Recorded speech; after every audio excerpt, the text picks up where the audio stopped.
U emisiji Narod pita gosti su bili Nenad Macanović, Bebica, Teodora Delić i Lijepi Mića. Program su sa jednom trenutku uključila gledateljka Sonja iz Leskovca i komentarisala je Anđelu Đuričić.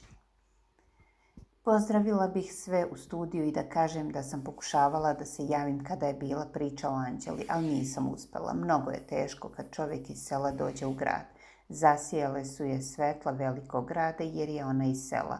Ona je vređala druge devojke koje su ostale trudne i bile intimne, a setimo se da je Zvezdan pričao da je nju punio, rekla je Sanja. Oni su imali 80%, ali nisu pokazali moralne kodekse. Oni kao pobednici moraju nositi orden da su po nečemu prepoznatljivi. A po čemu su oni? Po lažima. Oni su kao krili vezu, pa na kraju puče veza i pade najstrašnije ponižavanje. Na kraju svega toga će oni sada biti zajedno i peglaće se 15-20 dana i raziće se, rekao je Lijepi Mića, pa dodao. To je nikakva ljubav, on je govorio da se ohladio. Ono što je Gasto se izrekao, meni nikad niko nije u realitiju, rekao je Mića.